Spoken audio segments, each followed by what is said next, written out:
You know Gray Bar for electrical parts, but there's one more thing you may not be thinking of us for that can help maximize your next project's total value.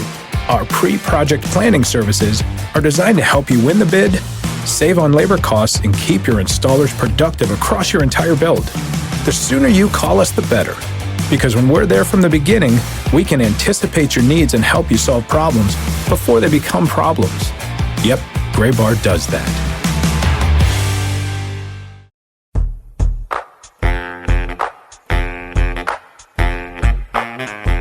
Final podcast of the month of April arrives to you. It's episode number 56 of the Minor League Baseball podcast, the show before the show. Hi, everybody. I'm Tyler Mon, Sam Dykstra at MLB headquarters in New York. Hi, Sam. Hi, Tyler. I guess sort of MLB headquarters. There's like several different headquarters. It's like the I Fortress of would not Solitude. say like I'm in MLBAM headquarters, I guess. There you go. Yeah, I'm not in any brain trust. I'm not coming to you from Rob Manfred's office. You ever been to those offices? I have not. No. They're amazing on Park Avenue. I used to know a guy who worked there, and he took me upstairs and was like, the first thing he said to me was like, "You can't take any pictures." And I was like, "This is going to be awesome then." And of course, it was amazing, and I couldn't take any pictures. Oh, But, come on. Yeah, one of these days. That's one of those situations where the second they say you can't do something. Yeah, you exactly. want That's the to do it. only thing that you want to do. We'll make a Exactly. field trip there one day. Hi, can we just come look around? We do a podcast for Minor League Baseball. I'm sure that'll get us the cachet to get in. Yeah, we have ideas and stuff. So, hey, it's episode number 56 of the Show Before the Show podcast, and welcome in. 3 Strikes is where we are headed for this week's edition. But first, you can head on over and give us a rating and a review and a subscription on iTunes and wherever you turn in to your podcast. We've gotten a lot of good ones as of late. People who have very nice things to say about us, and I don't think is my mom, because I don't think she knows how to leave a review on iTunes. So it's a good sign, I feel like. that's the best way to know that we're not like pumping Yeah. full of We're not- reviews. Like our we're not parents don't faking know it. how to use it. We're not fudging our results. Well, let's get started. 3 strikes for this week's show. We're going to start on the pitcher's mound. Jose Berrios, Sean Manaea, 2 top prospects on the pitching side in, respectively, the Minnesota Twins and the Oakland Athletics organizations, headed to the big leagues this season. I mean, we kind of know what we're going to get from Jose Berrios because he's been so good at every single stop. Sean Manaea at times has been a bit up and down in his career, but this year, man, he's off to a good start. Sam, what do you expect to see from these 2 guys, their major league debuts? Yeah, I mean, this has kind of been a fun little theme so far of the early season. But we're talking about these 2 guys now. But Blake Snell got his start last week. Yeah. I think that happened after we potted. Aaron Blair got his start on Sunday. So there seems to be this mood of, we can just call these guys up and get them spot starts. We send them right back down, at least in Snell's case. It doesn't necessarily disrupt play. Service time issues. So you just get them up for one start, let them get their feet wet, let them move on. But I don't think that's necessarily the case with Blair. The Braves seem to be using him for at least another start. And that doesn't look like it's going to be the case with either guys you just mentioned with Berrios, Manaea, whose promotions have been broken this week. Berrios, was a guy we thought would maybe get a chance last year. Pitched really, really well at AA and AAA. I remember when I got to Twins camp this year at spring training, I asked, their development director, Brad Steele, why not give him a chance last year? And they just said he just kind of ran out of innings. They didn't want to run him up to the majors just to get him there. He would have required a 40-man spot. And he had already pitched, I think, 165 innings at that point, so they weren't going to do it just to do it. This year, they sent him back to AAA, 17 innings, is incredibly good once again, 20 strikeouts in 17 innings, has a 1.06 ERA in his first 3 starts. They decide, okay, enough is enough. Kind of in a Chris Bryant situation from last year where they didn't necessarily want to wait out until the Super 2 cutoff, or the projected Super 2 cutoff. They decided, we're going to get him one more year, or delay his free agency at least. So they waited until the first month. Now he's ready. He's got 3+ pitches with a plus fastball, plus curveball, and a changeup that's developing, but is just a squeak higher than your average changeup. And he's got special control, even though he didn't really show it in his first 2 starts. Certainly showed it in his last one for the Rochester Red Wings. And you mentioned Manaea. Manaea is not necessarily built to last as much as Berrios. He's had some injury problems. He had some last year. He actually talked about him on the show, how he kind of is working to overcome those. He had abdominal and groin strains in 2015. Gets bumped up to AAA. Unlike Barrios had some experience at AAA last year. Manaea finished out his year at AA after moving from the Royals to the A's. Did really, really well there. So they got him to the bump to Nashville. I think he really, really impressed the A's organization in his first spring training. He's a guy who just gets strikeouts by the bunches. He has 21 this year in 18 innings with AAA National before he got the call. I think he's making his debut Friday. So he'll be debuting after you hear this podcast. Tune in to see how he does. But they just really, really love his stuff. It seems like he's going to get a chance to at least until mid-May see how he can do. The A's would love to have the good problem of, once Henderson Alvarez is healthy, once Jesse Hahn is healthy. Hahn's coming back from a little bit of a blister issue, according to Susan Slusser of the San Francisco Chronicle. So Manaea will get some time, but they'll certainly send him down if he doesn't look ready. This isn't a he's up for good type situation like it is with Barrios. One guy who could join that group pretty soon is our strike two topic, and that is Tyler Glasnow of the Pittsburgh Pirates organization, right-handed 22-year-old from Newhall, California. This season, AAA Indianapolis, where he is starting the year, 1-1 record, 2.57 ERA. But you talked about strikeouts in bunches. Tyler Glasnow has 30 through his first 21 innings pitched this year. He's only walked 7. He's given up 6 runs on 15 hits. He seems like he's probably the next guy. The Pirates have been so good at being able to graduate the talent that has stayed healthy. And once at the major league level, they've been brilliant at kind of regenerating careers for guys who have been unable to stay healthy elsewhere. But Tyler Glasnow seems like he's probably the next guy on the docket for top pitching prospects like this. When do you forecast that he's going to get that call? Yeah, I would love to say it's going to be as quickly as possible, because I would love to see how he would translate right now to the major league level. I mean, we talked before about Barrios having 3+ pitches. Glasnow has 2 what could be plus pitches. His fastball, he runs up to 97, 98 pretty easily. He's got a 6'8" frame. It looks easy coming out of his hand, and it just explodes out of it. And his curveball is very, very good. There's been times when he's only had to rely on those 2 pitches. But I talked to him yesterday. He struck out 11, giving up only 2 hits and a walk over 6 innings. And he was talking about how much his changeup is really improving. It's still around the 90-mile-an-hour range, which doesn't sound like anybody else's changeup, but when you're throwing 97, a 90-mile-an-hour means you're going to be out on your front foot that much more. So he has the package of pitches, I think, right now to be in the majors. To kind of answer your question, I don't think it's going to happen until the projected Super 2 cutoff. The Pirates have a decent amount of pitching right now in the majors, and they have a really, really good AAA rotation right now. We're talking about Glasnow, but Jameson Taillon is also there. There's Chad Kuhl, Trevor Williams. There's so much going on right there at that AAA level for the Pirates that I think they would almost look elsewhere other than Glasnow, just to maybe delay his service time a little bit. Not to say that they won't go to him if he looks absolutely ready, but if they can somehow put him off until late June, I think they would be happy. But I would love to see him get his call right now. To his credit, he didn't take the bait when I asked him yesterday, is this anything you think about? You pitch like this today. Do you think, hey, I'm ready, call me up now? What else do I need to do? And his direct quote was, honestly, you may not believe me, but I don't think about it too much. To your point, Tyler, this was not part of the quote, but this part is. The Pirates do such a good job of calling young guys up when they're ready, and that's something where I have zero control of it anyway. You look at our indie pitching staff, and it's pretty crazy. So I'm sure there will be a lot of call-ups, a lot of starting pitchers that move up this year. Obviously, I really want to get up there, but I'll let them handle it. So it seems like he has complete faith in the Pirates system. He knows what it's produced. Garrett Cole is that guy, that's on the mantle. Everybody else is kind of filling in behind him. But you look at their other really, really good projects. Glasnow knows the system he's in, and he knows all he has to do is keep delivering outings like he did this week, and he'll be up in due time. Francisco Liriano, John Neese, Juan Nicasio. On the bullpen side, Mark Melanson. They have done such good work with those veteran guys who other organizations were done with. And then you look at the talent that they have at the minor league level still. I mean, after Garrett Cole's graduation, what he's turned into, but you have Glasnow, you have Jameson Taillon is finally healthy.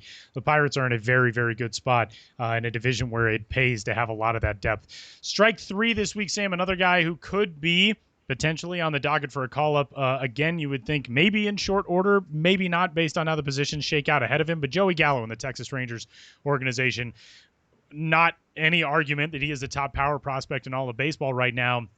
But what has been so impressive about Joey Gallo this year has been the way that he has matured to another level as a hitter. So far, his numbers through 18 games this season with AAA Round Rock, a 270 average, a 683 slugging percentage, 7 homers, and 16 runs batted in through 18 games. He's got 3 multi-homer games.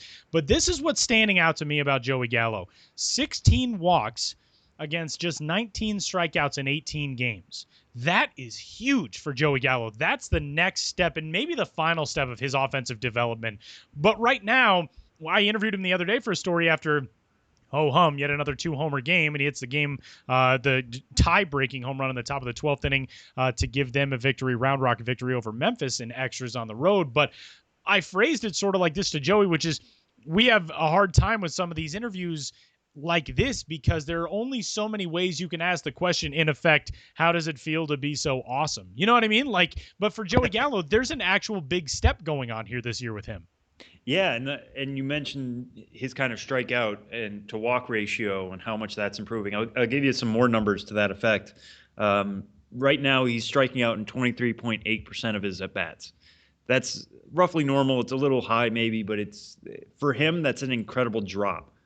So he has 80 plate appearances this year. Last year, in 228 plate appearances at the AAA level, he struck out in 39.5% of his plate appearances.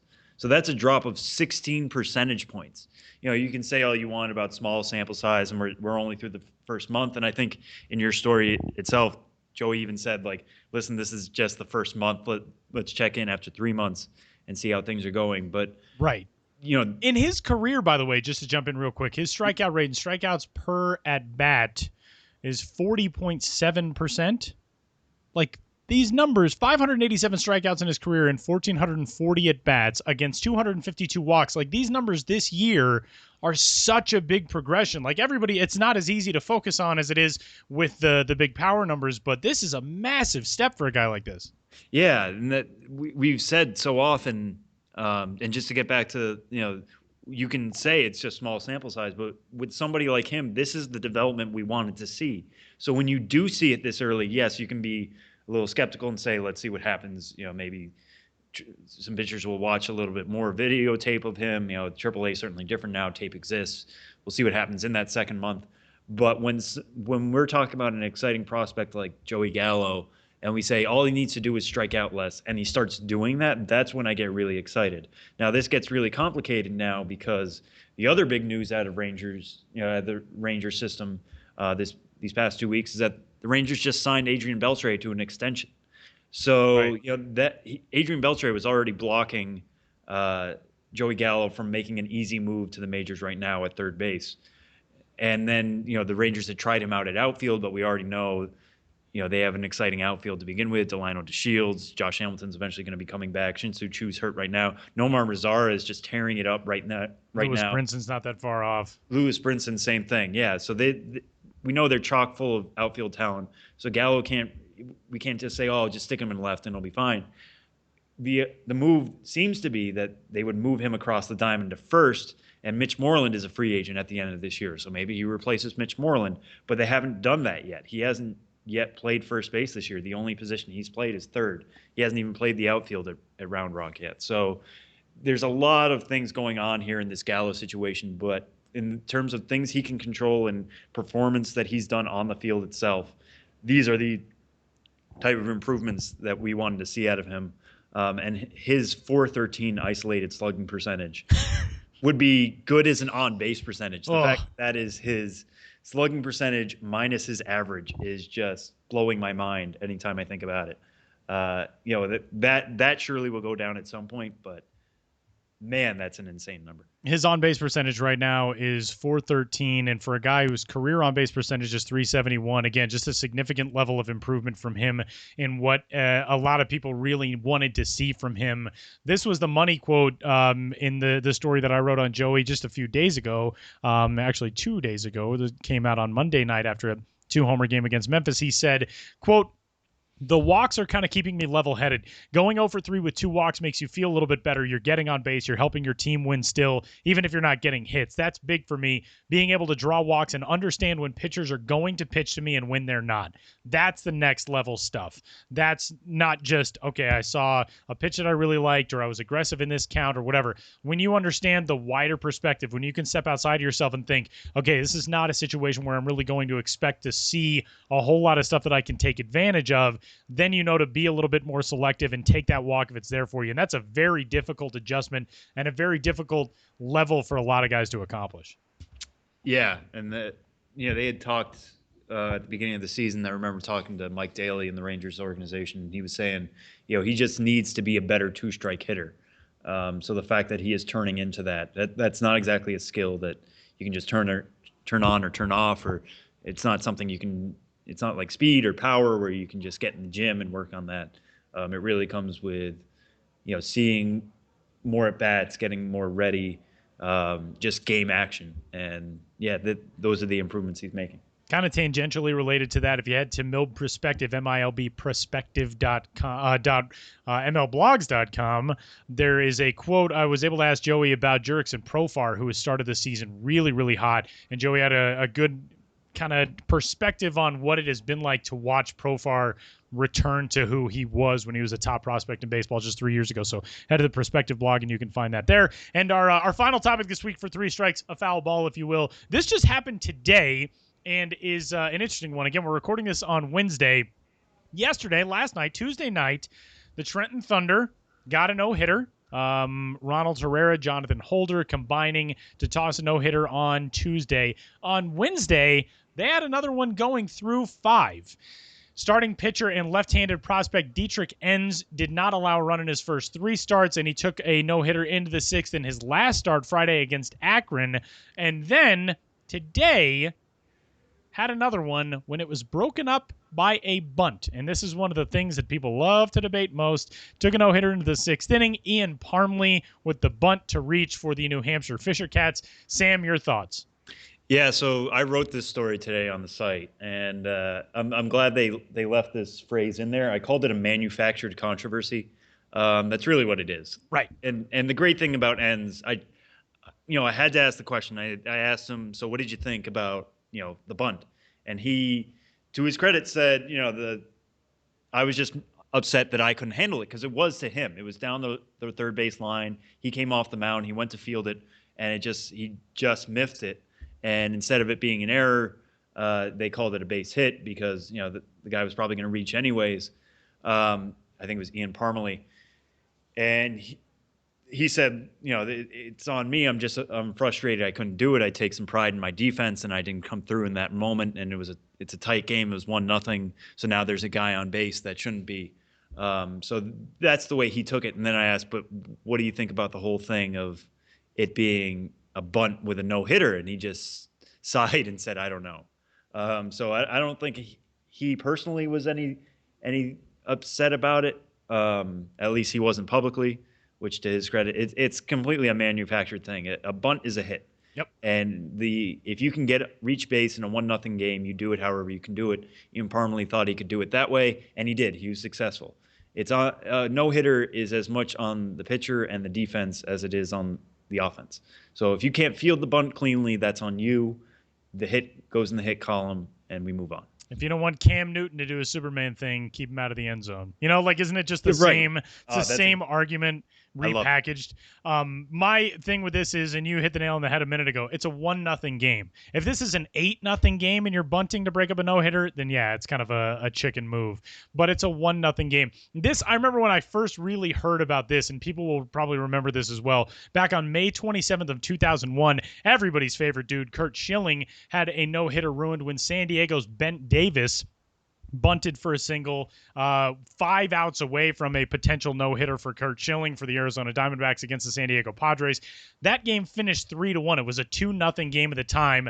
I got no problems. If you're 1 out away and it's within 3 runs, bunt, get a hit, get on base. You're out there to help your team win. You're not out there to, okay, yeah, I'll give you the best possible shot at a no-hitter. So I got no problem with this. And yeah, I think it's really cool that Dietrich Enns seemed to have no problem with it as well. So congratulations to him on another great day, and the Trenton Thunder on getting another pretty unbelievable performance in the span of, not even 24 hours. You get 14 straight no-hit innings. That's pretty incredible in itself. But congratulations to all those guys. And hey, nice work, Ian Parmalee, getting on base for his team. I don't have any problem with it. So that wraps up this week's edition of Three Strikes for episode number 56 of the Show Before the Show podcast. Coming up after a brief pause, we'll head to the Chicago Cubs organization, one that is still absolutely laden with talent. Albert Almora, outfielder in the Cubs organization and Chicago's number 5 overall prospect, joins the show to talk about the Iowa Cubs, what it's been like acclimating to AAA baseball, a lot of time he spent with USA Baseball, and a whole heck of a lot more. That's up next.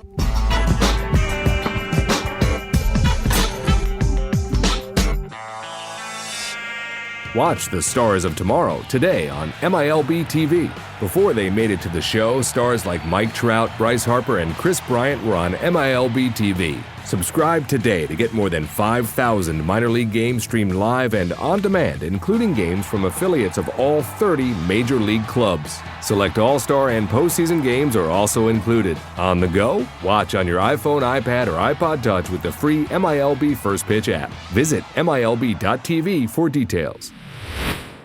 Last year, we talked about as the year of the prospect all over baseball, but a place where it was especially felt was in the Chicago Cubs organization. And from that system, we welcome in this week's edition's guest on the Show Before the Show podcast, Albert Almora, who entered the 2016 season as the number 5 ranked prospect in the Cubs organization, according to MLB Pipeline. Albert, welcome to the show. How are you?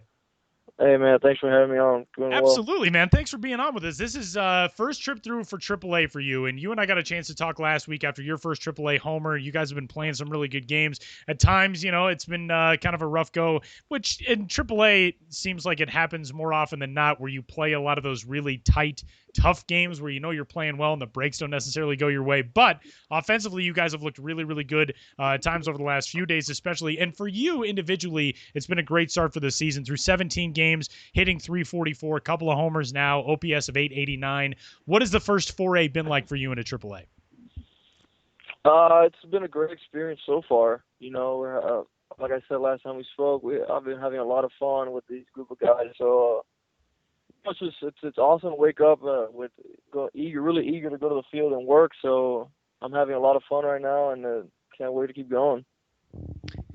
And Albert, kind of going back to last year, I was looking at your numbers at Tennessee.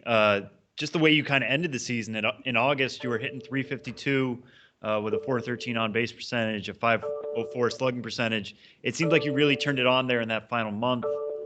What was it like? How were you able to end the season so strong, and how were you able to carry that into this year? To be honest with you, man, confidence was a big thing for me, and I think Team USA helped me out a lot. It was kind of like a refresh button that I hit, and just coming back, having a bunch of confidence in myself that I could play this game, that I'm good at what I do, and then that's what I'm doing right now. It's just playing the game the same game I played in high school, the same way I played in Little League, just having a lot of fun and having that confidence. Albert, since you led into it right there kind of perfectly, we were going to ask you about all your experience with USA Baseball, because people may not know that you are the all-time leader in USA Baseball appearances. You played on 6 Teams USA, I guess, before you were drafted and signed. And then last year got experience in the Pan Am Games, and obviously you guys finished with the silver and, a crazy gold medal game last year. But that's such high-level experience. And people probably don't understand just what all it takes to get involved at the national team level. But to not only do that, but then do it 6 times before pro ball, what has that lent to you as far as being able to get some of that big-time baseball experience under your belt, even before you got into the minors, not going to college, all that kind of stuff? Man, to be honest with you, I think Team USA helped me mature so much on and off the field. I went to Taiwan at the age of 15 on my own, with the team, but without my parents or anything like that. So it was something different, and it helped me mature real quick. And I met a lot of great teammates throughout the way, and played against a lot of great players, all over the world. And I don't know, man, it's something about wearing USA across your chest. It's so special, and I've always said it that any opportunity I have to wear that jersey, I'm gonna take it. And the Cubs were really helpful in letting me go to the Pan Ams last year, and I'll be forever grateful for them for letting me do that. And yeah, like you said, it was a crazy experience last year, and wish we would have got the gold, but it was awesome. It was awesome to be out there and to be a part of that whole experience. And how do you get involved in that first when you were a teenager? I mean, it's a different process than being drafted. There's all sorts of major league scouts who come up to see you in high school, that kind of thing. Yeah. How do you get involved in Team USA? How did they kind of reach out to you? Well, it was when I started. My first Team USA was when I was 13 years old. So, and if I remember correctly, when I was they had like a big trial, so they had like this big tournament, big event where every team, whatever team could, that wants to go can go. And you play to win, obviously that, but then there's USA scouts there recruiting guys, and I was lucky enough to get, selected to be a part of a trial. And then when I went to that trial, then obviously I made the team, and that's where it all started. And then every year, I had an opportunity, I made the trial, and I made the team. So that's how it started. Yeah. And to kind of pivot towards, staying around that age, your teenage years, you get drafted in the first round, 2012, by the Cubs. You've kind of, since that time, in those 4 years since, you've kind of seen this Cubs organization grow from a team that was at the bottom of the NL Central into, obviously a contender now, and you're almost right there, at the AAA level. What was it like when you were first got drafted by the Cubs, and what is it like now? I mean, I was so blessed to be chosen by the Cubs. I felt like it was a family from the beginning, and it still is, and it's even closer now as we speak. So I've been so fortunate, man. It's been a great experience. I feel like I'm right where I need to be. I'm happy where I'm at, and it's just very exciting. It's a very exciting future. Albert, when you look at kind of the next steps for you personally, I mean, the thing that's crazy is you've been in pro ball now since 2012. You've reached AAA, but you're still only 22 years old. What is the step that you most want to see yourself accomplish in 2016? Because so many guys at the AAA level, I think probably end up discovering about themselves things that maybe they didn't know from rookie ball all the way through AA. What is it about 2016 that you really want to get accomplished? Oof, that's a great question, man. I mean, there's so many, I feel like I'm really hard on myself, and I expect the best from me all the time. So that's a tough. The biggest thing for me is trying to help the team win no matter what, and that's obviously the goal for everybody, every guy. So, but for me, I don't know. It's the same thing. I know I can't get 4 hits every day, but the days I don't, I could, I save a run in defense or something, or base run and make a base running like a move that I can help the team win. So something, just try to help the team win. And personal things that comes and goes, but the team is what matters. And at the end of the year, it's if you win or not. That's what I care about. Well, just kind of looking at some of the scouting reports on you, it seems like your best tool right now, it might be your defense. Everybody likes talking about, your defense in center field. Kind of describe what is it like playing center field? How do you get ready to be a good defender in center? What are the things you have to kind of work on to become, a really, really good defender out there? Oof, I mean, I take a big pride in my defense. So I'm always trying to work on my defense, and it starts before the game.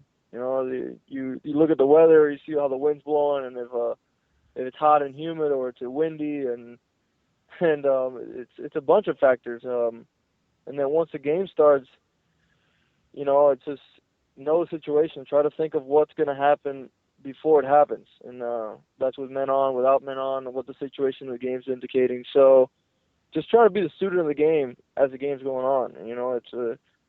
It makes the game go by way faster when you're into it the whole time, and I love it. I mean, it's a challenge every game, and I just love it, man. Yeah, and this spring was your second one, I think, with the big league club. You got a little taste of what it's like to be up there for a little time. What was it like being up there with this group of outfielders that the Cubs have right now? They brought back Dexter Fowler. Everybody saw that video. Everybody was so excited to have him back, and they bring in another really good defender with Jason Hayward. What did you kind of take from those guys this spring, and how do you kind of see yourself playing into that group? I mean, what I took from those guys, first off, they were great human beings, you know, and they took me under, and then they helped me with whatever I had, any questions that I had, anything.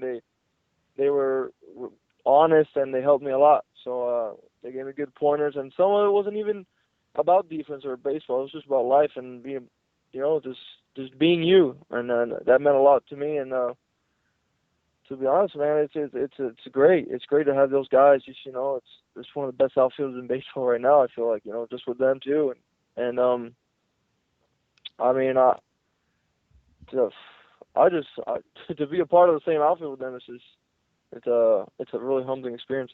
And one thing I learned the other day, which you'll fit in well with as well, the tallest outfield in Major League history also, which is a good thing to know. And Albert's 6'2", so you got that pretty well on lock as well. Oh, I didn't know that, man. Albert Almora is on Twitter. He is at Albert Almora, which is an easy one compared to what we normally have to spell out for people on Twitter handles, so I very much like that. He's with the AAA Iowa Cubs right now and off to a great start in 2016. And Albert, congrats on the start to the year, and best of luck the rest of the way, man. We appreciate the time. Yeah, man. Thank you. Thank you for having me on.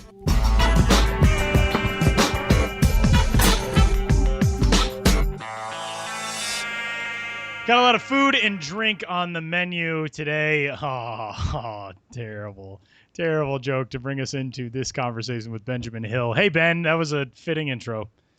Hey, Tyler, I don't even think that was a joke. I mean, no, it's kind of literal. Yeah. Literal. Yeah, that's true. Well, let's get to it. Food Fight is here. We've done all kinds of different competitions on the site over the last few years. We've had Clash of the Caps, we've had mascot battles, and now Food Fight is here for 2016, which you can vote on MILB.com right now for minor league baseball's tastiest ballpark treat. And I have yet to waste an entire day doing it, but I'm sure that'll be the rest of the day today. Food Fight, this is right up your alley. Yeah, well, you know, I have celiac disease, so being gluten-free, I can't eat any of this stuff. So why don't you ask a blind man about the sunset? As soon as I said that, I was like, I should have rephrased it and said, this is right up the blog's alley. You get it the is up the designated blog's alley. Okay, it is up the blog's alley. I write about food all the time. When I go on the road, I have my designated eaters try out the ballpark food. I still love ballpark food, and some of it I can eat and some of it I can't. But yeah, we got Food Fight up on the site. What do we have, 64 teams? I think it's roughly about that. Yeah. In a pitched head-to-head battles, food fights, if you will, to determine the best concession item in all of minor league baseball. And there is a lot of really good stuff there.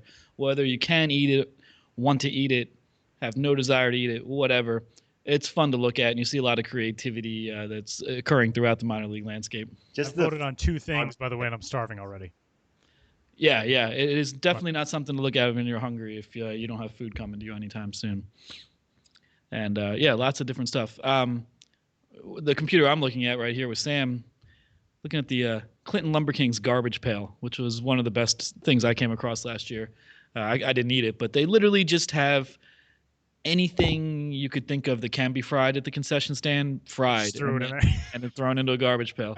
Here on the description we have, I know from going to the stadium they mix and match a little bit and they might add certain things, but the official description is mini tacos, chicken strips, sidewinder fries, onion rings, poppers, cheese balls, corn nuggets, and corn dogs. Cow. And it's all fried. So it's just this amorphous brownish yellowish, mass of fried food. And if you're something into that a nutritionist would not be happy with to look at.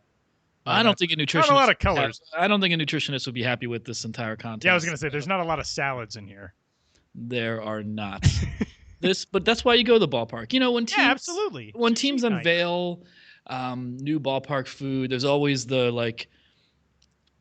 oh, you're gonna need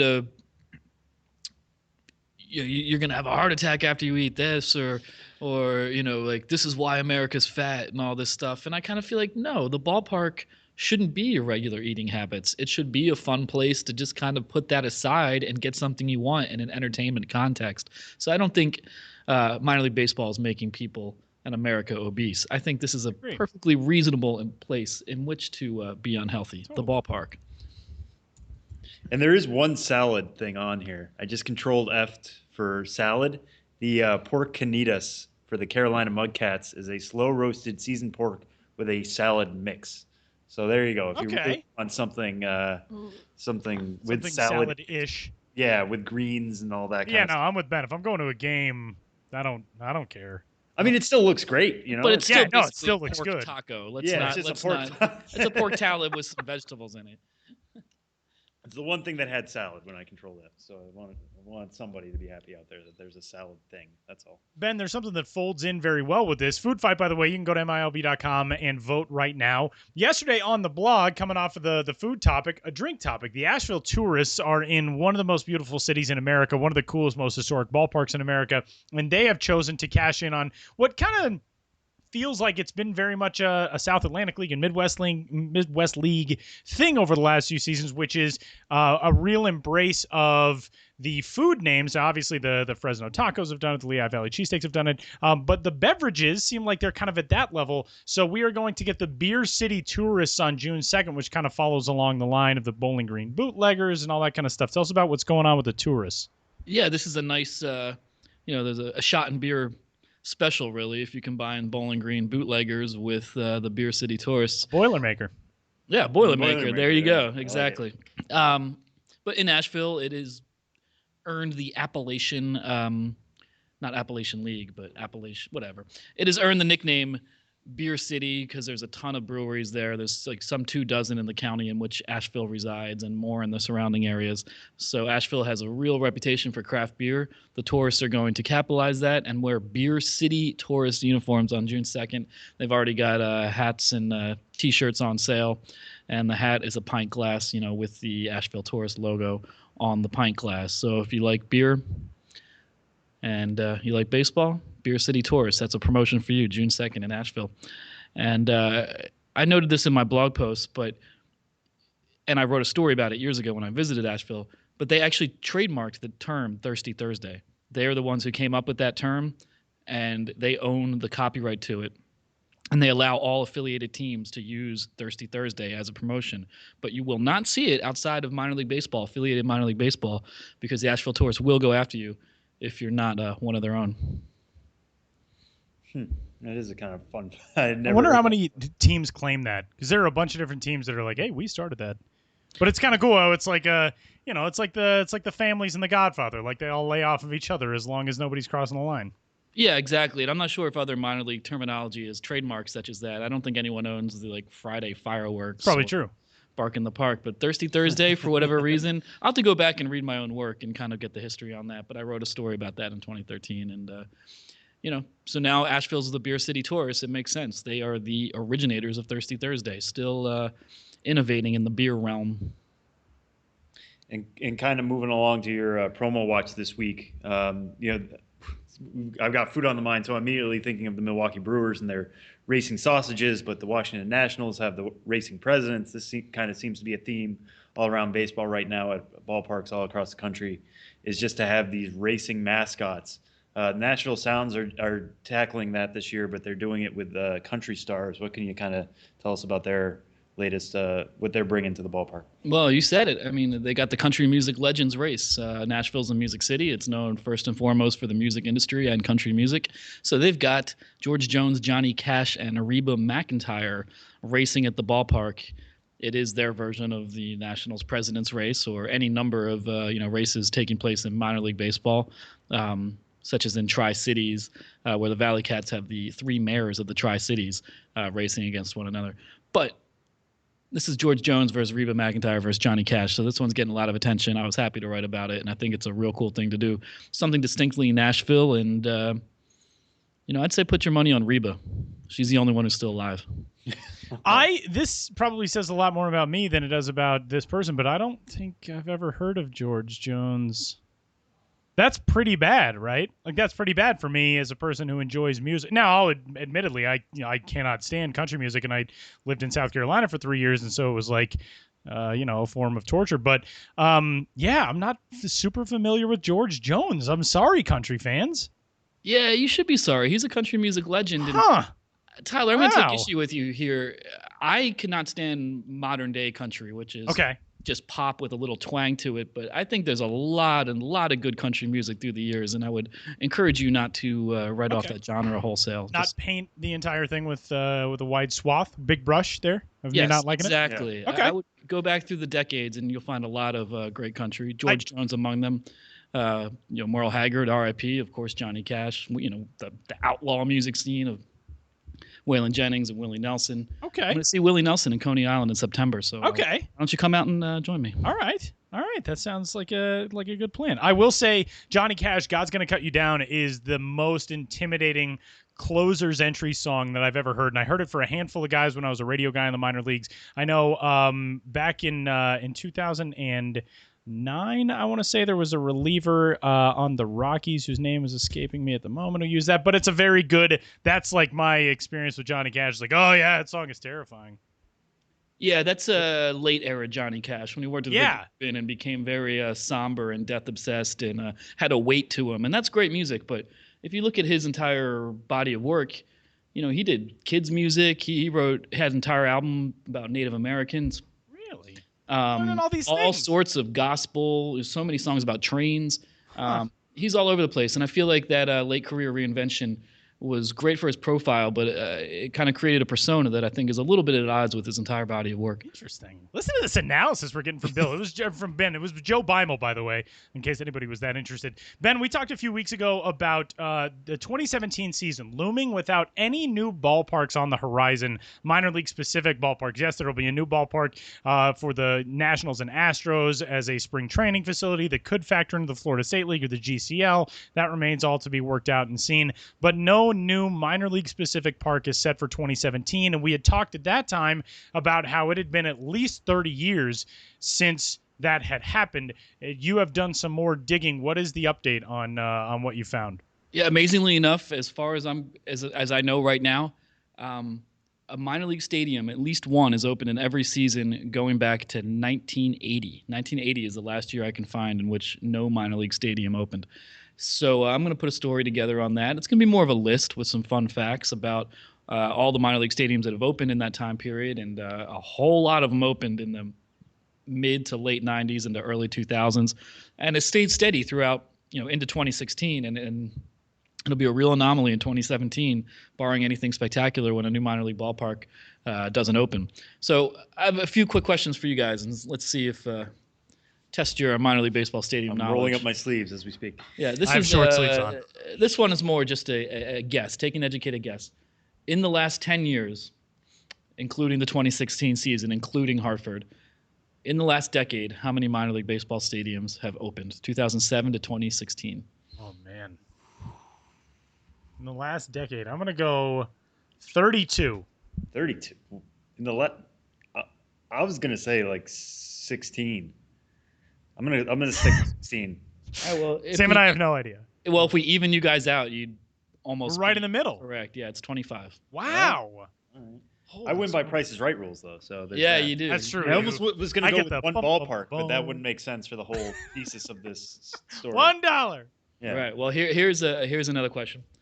What league has the newest, oldest ballpark? In other words, does that make sense? Yeah. It's like the Yes, So it's like the the ballpark Phantom that is the Thread. oldest in the Newest league, but is oldest. the most recent. Yes. Which one's oldest ballpark is the most recent ballpark? Which league has the newest, oldest ballpark? I have a guess. Go ahead. I'm going to go with the Texas League. That is incorrect. Dang it.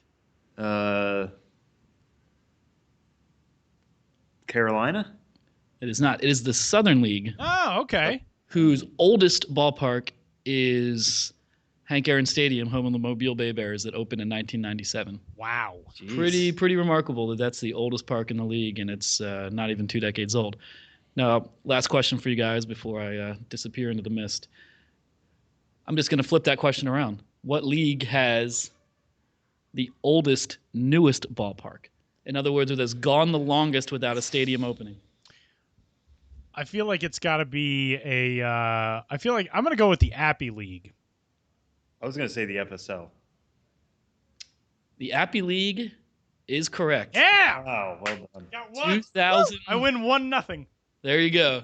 2004, Greenville Astros opened Pioneer Park, and that is the newest ballpark in the Appy League. Just edging out the California League by 1 year, then they have not had a new ballpark since Stockton in 2005. Man, that's crazy. And that, obviously, California, I mean, there's a whole rash of reasons for that, but the Appy League, short season, small towns, that makes some sense too. And still, when you think 2004, This is the oldest, newest ballpark in a minor league. It shows you what the last 30 years have been like for this sport. It's amazing. I mean, there was for a few years in the 90s, like 94, 95, 96, 97, where more than a quarter of the existing teams got new stadiums. There was that is insane. And it slowed down, but we keep moving on. It doesn't look like anything in 2017, but there's still lots of stadiums that might get something together in the relatively near future. There's always something up in the air. There is always something. So I don't expect this to be a prolonged trend of no minor league ballparks, but it will be unique. First time since 1980, I believe, if 2017 sees no new stadiums. Be on the lookout for that at MILB.com. You can read about the Beer City tourists and so much more at bensbiz.mlblogs.com. And, of course, you can follow Ben on Twitter. He is at bensbiz there. And, Ben, we'll do it again next week, man. All right, I look forward to it.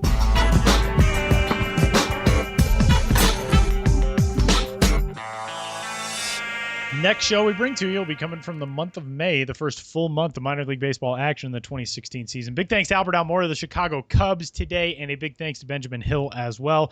And that'll just about do it for this week's edition of the Show Before the Show podcast. Again, you can find us on iTunes. We are there, the Minor League Baseball podcast. We have cracked the top 20 in baseball podcasts, which is very cool. So continue to tell your friends who are prospect nerds like you that we're doing this every week, man. So head on over to iTunes or wherever you find your podcast and give us a download and a rating and a review and a subscription. Sam, MILB TV this week. What do you got?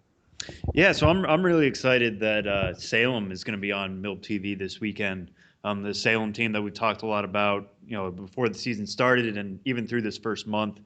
They've got Yohan Moncada, obviously, and they've got Andrew Benintendi, who's picked up where he left off last year, and Rafael Devers, who hasn't quite had the best month at the high A level, but I think will be coming on at some point, and you're going to want to see when he does come on strong. So that Salem team has a lot of talent. This is your chance to go see them on your computer or on whatever device you watch MILB.TV. They'll be in Myrtle Beach this weekend, Friday, Saturday, and Sunday, I believe. And don't just watch that game for the Red Sox prospects, the top 3 Red Sox prospects that I mentioned.